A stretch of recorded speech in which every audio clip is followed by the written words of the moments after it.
میرے عزیزو، میرے بچوں بچیوں، میرے رب نے اپنی ذات تک پہنچنے کے لیے، جنت تک پہنچنے کے لیے، دنیا کی عزت تک پہنچنے کے لیے ایک ضابطہ دیا ہے، وہ ہے محمد الرسول اللہ، وہ ہے محمد الرسول اللہ، وہ ہے محمد الرسول اللہ۔ اور اللہ نے اپنے محبوب کی زندگی، پوری زندگی ہمیں بتا دی، ہمارے سامنے پیش کر دی۔ میرے اللہ نے اپنے حبیب کی ہر ادا کو محفوظ کیا۔ جب آپ غمگین ہوتے تھے، ہمیں اگر نہ پتہ ہو تو ہمیں کیا فرق پڑتا ہے، لیکن میرے نبی جب غمگین ہوتے تھے یوں بیٹھتے تھے، داڑھی ہاتھ میں اور سر جھکا ہوا، آنکھیں بند۔ یہ آپ کے غمگین ہونے کی نشانی تھی۔ جب آپ خوش ہوتے تھے تو یہاں سے نور نکلتا تھا، پہلے ہی نکلتا تھا اور زیادہ نکلتا تھا۔ جب آپ ناراض ہوتے تھے، جب آپ غصے میں ہوتے تھے تو اظہار تو فرماتے نہیں تھے، پی جاتے تھے۔ پینے پر جو باڈی کا ریئیکشن ہوتا تھا وہ کیا تھا؟ یہاں ایک رگ تھی جو ایسے ایسے ایسے ایسے پھڑکنے لگتی تھی۔ آپ سب سے کہتا ہوں، غصے کو پینا سیکھو، چپ رہنا سیکھو۔ خاص طور پر ان بچیوں سے کہتا ہوں، ہمارا سسرالی معاشرہ بہت ظالم ہے، بہت ظالم ہے، بہت ظالم ہے، چاہے وہ دیندار لوگ ہوں، چاہے دنیا دار لوگ ہوں۔ اس لیے چونکہ ہمارا جوائنٹ فیملی سسٹم ہے، یہ بہت پسندیدہ تھا اور اب بھی ہو سکتا ہے اگر ایک دوسرے کے مقام کا پتہ ہو، ایک دوسرے کے مرتبے کا پتہ ہو، لیکن اب ٹانگ اڑانا ہی ہماری معاشرت بن چکا ہے، تو زندگی اجیرن ہو۔ ایک لڑکا لڑکی زندگی شروع کریں تو ایک کے مسائل ہیں اور اس کے مسائل ہیں، تو بڑی جلدی حل ہو جائیں گے، لیکن جوائنٹ فیملی سسٹم میں وہ جاتی ہے بچی، خامند کے مسائل الگ، ساس کے الگ، سسر کے الگ، نندوں کے الگ، دیور کے الگ، بھابھی کے اور اس کے مامیوں کے الگ، چاچیوں کے الگ، دادیوں کے الگ، نانیوں کے الگ، تو ہکو ساسی کافی ہے مسائل واسطے، تو باقی رشتے اتنے زیادہ ہیں کہ وہ مصیبت کھڑی کر دیتے ہیں۔ میرے رب کی شریعت پڑھو۔ اگر میں مالدار ہوں اور میری بیوی کہتی میں نے الگ ٹھہرنا ہے تو میرے ذمہ اس کو گھر لے کر دوں، اس الگ زندگی شروع کروں۔ میری بیوی کے ذمہ نہیں ہے میرے ماں باپ کی خدمت، میری خدمت کرے گی، میرے ماں باپ کی نہیں۔ اگر مجھے اتنی سخت نہیں تو میں اس کو کرائے پر گھر لے کر دوں اگر وہ چاہے، اگر اتنی نہیں تو پھر ان بچیوں کا واجب حق ہے کہ گھر میں اس کے لیے ایک کمرہ، ایک کچن، ایک ٹوائلٹ اس کا لازمی حق ہے۔ اس کچن میں اس کے سوا اور کوئی نہ ہو، وہ ٹوائلٹ، وہ واش روم اس کے سوا اور کوئی استعمال نہ کرے، وہ کمرہ اس کے سوا اور کوئی استعمال نہ کرے۔ اگر اس کی بھی ہمت نہیں ہے کہ کسی کی بچی کو تھوڑا الگ وہ لا کر دے دیتے، بتا ہے ویکھو وہ تسبیح پڑھے تے روزے رکھے، شادی نہ کرے۔ کسی کی بیٹی کو برباد کرنا، ذلیل کرنا، یہ آج کا جوائنٹ فیملی سسٹم بن چکا ہے۔ اور میں قربان جاؤں، میرے نبی نے فرمایا، یہ جو میرے مدینے کے صحابہ ہیں، ان کی ایک جگہ آپ نے تعریف کی، یہ جو میرے مدینے کے صحابہ ہیں یہ بڑے اچھے ہیں، ان کے گھر میں جب کسی کی بیٹی کی ڈولی اترتی ہے تو اسے یہ احساس ہی نہیں ہوتا کہ اپنے گھر میں ہوں یا سسرال کے گھر میں، اتنا اس کو پیار دیتے۔ آنے والی کو تو پیار دیا جاتا ہے تاکہ وہ پچھلے رشتوں کو بھلا دے، آنے والی کو عزت دی جاتی ہے تاکہ وہ پچھلی عزت کو بھلا دے، لیکن اگلے ہی دن اس کا ٹیسٹ شروع ہو جاتا ہے، یہ بیٹھی کیوں نہیں، یہ کھاندی کی پئی ہے، لہ تیری بیگم نے مینوں سلام ہی نہیں کیتا، میں اودی ساسا، مینوں پانی ہی نہیں پوچھا۔ میرے نبی کی زندگی پڑھو، کیا خوبصورت زندگی ہے، کیا میرے نبی نے 11 شادیاں کیوں کی؟ اللہ کی قسم ہمیں زندگی سکھانے کے لیے۔ سنو حدیث سن لو، ما لی فی النساء من رغبت، مجھے عورتوں کی کوئی خواہش نہیں ہے۔ اور سن لو، ما تزوجت وما زوجت الا بوحی من السماء، میں نے جہاں شادی کی، جہاں بیٹی کی شادی کی، پہلے آسمان سے وحی آئی، پھر میں نے شادی کی۔ 40 سال ایک ایجڈ عورت کے ساتھ گزارے، 2 نکاح میں بیوہ ہو چکی ہیں۔ ابو حالہ سے پہلے ورقہ بن نوفل سے منگنی ٹوٹی، ابو حالہ کے نکاح میں بیوہ ہوئیں، ابن عابد کے نکاح میں بیوہ ہوئیں، پہلے سے 2 بچے، ایک ہند ایک حالہ، اور ابن عابد کا ایک بیٹا ہوا، اس کا نام مجھے کہیں نہیں ملا۔ 2 نکاحوں سے بیوہ، ایک جگہ منگنی ٹوٹ کے میرا نبی 25 سال کے، وہ 40 سال کی، اور آپ نے زندگی کے 25 سال ان کے ساتھ گزار دیے کہ آنے والا باطل جب اس قسم کے خرافات بولے گا تو ہم کہہ سکیں گے کہ اگر ہمارے نبی کو عورتوں کا شوق ہوتا تو 25 سال کا آدمی، وہ 40 سال، وہ تو کہے گا مجھے 20 سال کی لڑکی سے کرنے، اور پھر میرے نبی کا حسن۔ پھر جب آپ 50 سال کے ہو گئے تو آپ نے دوسری شادی کی حضرت سودا سے، 50 سال کی ہوں، وہ بھی 50 سال کی تھی۔ پھر حضرت عائشہ سے نکاح ہوا۔ پھر جب مدینے گئے تو آپ نے وہاں جا کے 9 شادیاں کی۔ میرے بھائیوں، میرے بچوں، اللہ کی قسم تمہیں ہمیں گھر کی زندگی سمجھانے کے لیے یہ 1 لوٹا پانی لے لو، نماز ہو جائے گی۔ اور افریقہ میں گیا، اتنے پانی کے ساتھ لوگ وضو کرتے ہیں، انہوں پانی کم ہے نا، تو صحرائی ہے، تو وہ ہماری طرح پانی بہاتے نہیں، وہ ایسے کر کے یوں کر کے اس کو سارا گیلا کر لیتے ہیں۔ تو وضو کے لیے تو 5 لوٹے پانی چاہیے اور 1 گھنٹہ چاہیے، اور نماز کے لیے 1 گھنٹہ پانی چاہیے۔ لیکن 24 گھنٹے کی زندگی میری کیسی گزرے؟ یونیورسٹی میں آؤں تو ٹیچر کے ساتھ کیسا ہوں، یونیورسٹی میں ہوں تو اپنے ساتھی کے ساتھ، یونیورسٹی میں لڑکیاں میرے ساتھ پڑھتی ہیں، لڑکے میرے ساتھ پڑھتے ہیں، میں یہاں کس حیا کے ساتھ زندگی گزاروں اور کن آنکھوں کی حفاظت کے ساتھ یہاں میں زندگی گزاروں؟ میرا اللہ مجھ سے یہاں کیا چاہتا ہے؟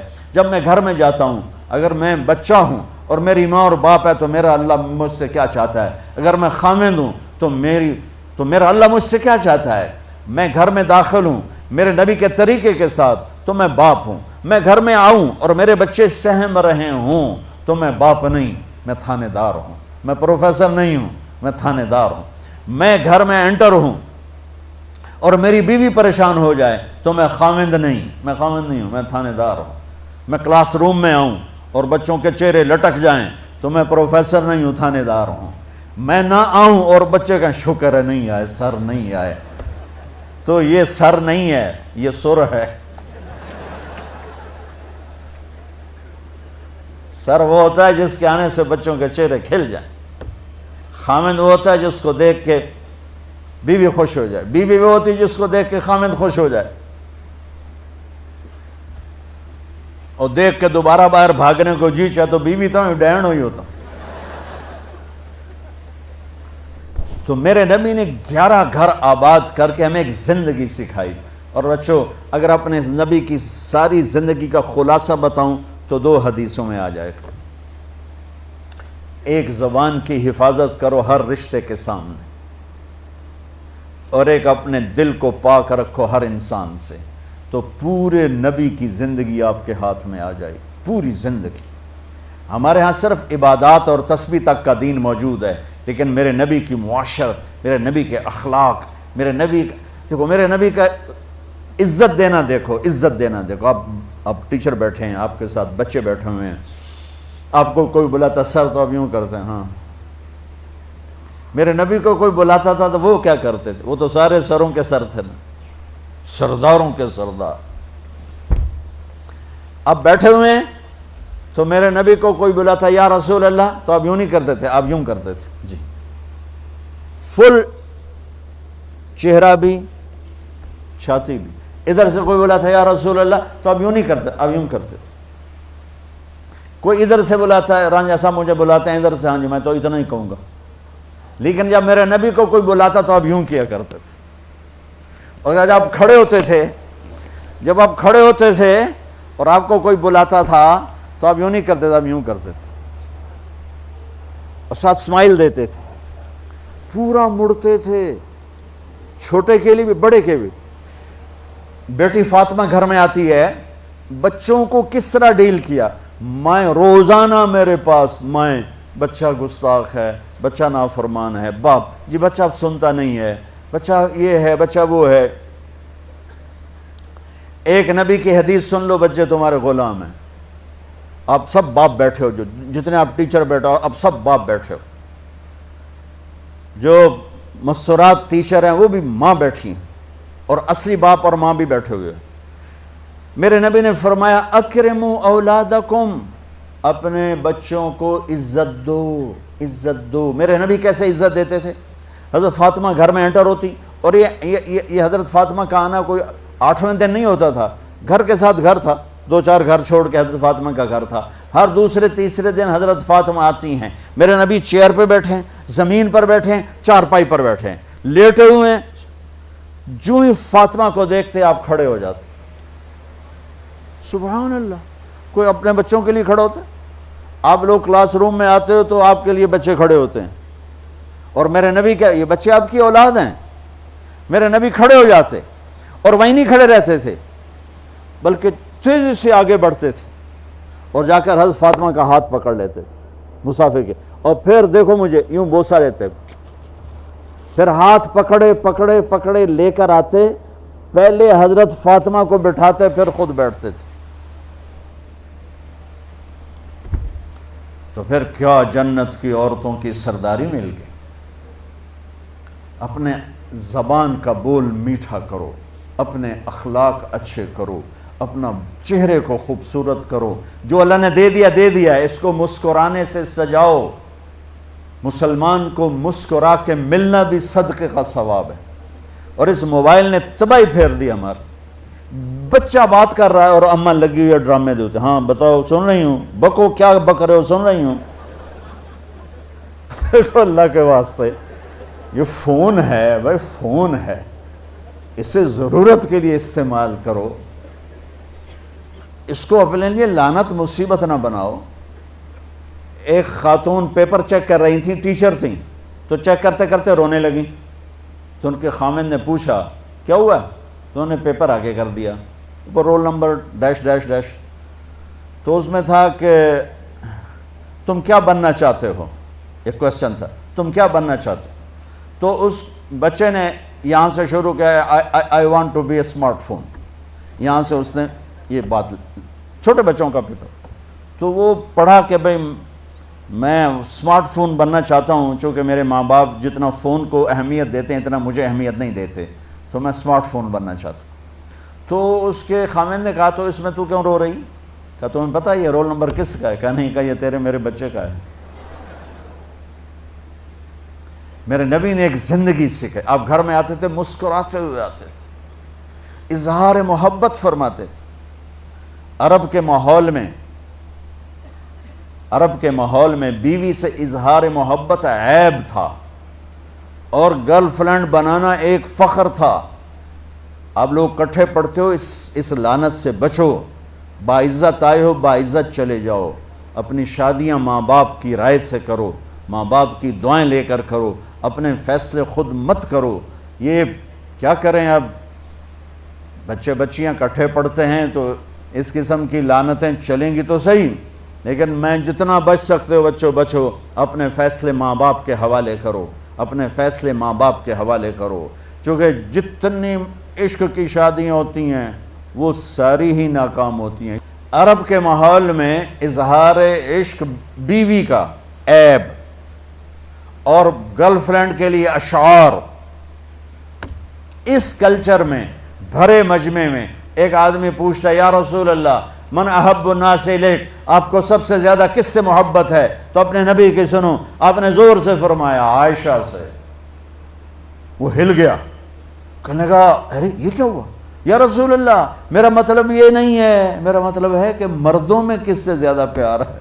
تو آپ کو پتہ چل گیا، اس کی نبض پہ ہاتھ رکھ لیا کہ اس کو ہضم ہی نہیں ہوا کہ میں نے عائشہ کا نام لے دیا. اب آپ نے کہنا تھا ابو بکر سے، تو آپ نے کہا عائشہ کے ابا سے، عائشہ کے ابا سے.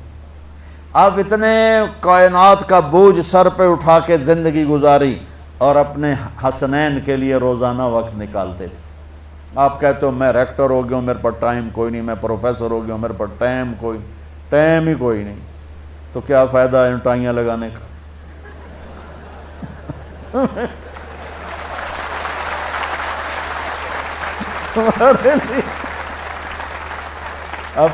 اپنے بچوں کے لیے ٹائم نہیں ہے تو تم کیا کر رہے ہو، جھک مار رہے ہو؟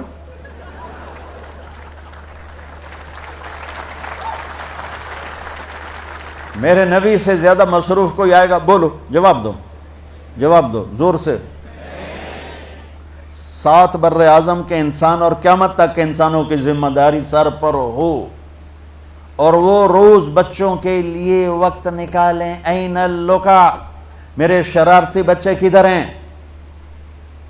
روزانہ دوسرے تیسرے دن آپ حسنین کو ٹائم دیتے. اب کیسے ٹائم دیتے؟ دیکھو ان کے لیے ایسے آپ ان کے لیے ہاتھ بھی بچھا دیتے اور پاؤں کے گھٹنے بھی اٹھا دیتے. ہاتھ اور گھٹنے لیول کر کے کمر پورا جیسے سواری کا ہوتا ہے. آؤ بھائی بچوں اپنے اونٹ پہ چڑھ جاؤ. دونوں بچوں کو اوپر چڑھا کر کمرے میں چکر لگاتے. پھر کہتے تمہارا اونٹ کیسا ہے. پھر دونوں کو اتار کے زینب کو اوپر چڑھاتے. پھر کہتے اوپر سے آ گئے حضرت جابر ایک دفعہ کہ حسنین اوپر چڑھے ہوئے تھے. بڑی عالی شان سواری ہے بھائی، بڑی عالی شان سواری ہے بھائی. تو میرے نبی نے نیچے سے کہا بڑے عالی شان سوار ہیں بھائی، بڑے عالی شان سوار ہیں بھائی. میرا سب سے بڑا سرمایہ میری اولاد ہے. میں نے اسے ٹائم نہ دیا، میں نے اسے یہ سب آپ کی اولاد بیٹھے ہوئے ہیں، سب آپ کی اولاد بیٹھے ہوئے ہیں. ٹیچر کا رتبہ بہت بلند اللہ نے بنایا ہے. میرے نبی ٹیچر بن کے آئے، بادشاہ بن کے نہیں آئے، حاکم بن کے نہیں آئے، تاجر بن کے نہیں آئے. میرے نبی معلم بن کر آئے. مقدس ترین نسبہ، یہ سب آپ کی اولاد ہے. یہ اگر اچھے انسان بنتے ہیں، میرے 5 بچے ہیں، کتنا کو صدقہ جاریہ بنیں گے؟ آپ کے 10,000 بچے ہیں، اگر یہ ایک بچہ صحیح چلے، نیک بنے، آپ خود سے جو کتنا بڑا آپ نبیوں کے ساتھ اٹھائے جائیں گے. یہ اتنا عالی شان مرتبہ ہے انسانیت کے لیے، معلم بننا، ٹیچر بننا. لیکن پھر نبی کی زندگی پڑھو، نبی والے اخلاق پڑھو کہ میرے نبی نے کیسے زندگی، کیسے خوبصورت طریقے سے اپنی اگلی نسل کو سنبھالا.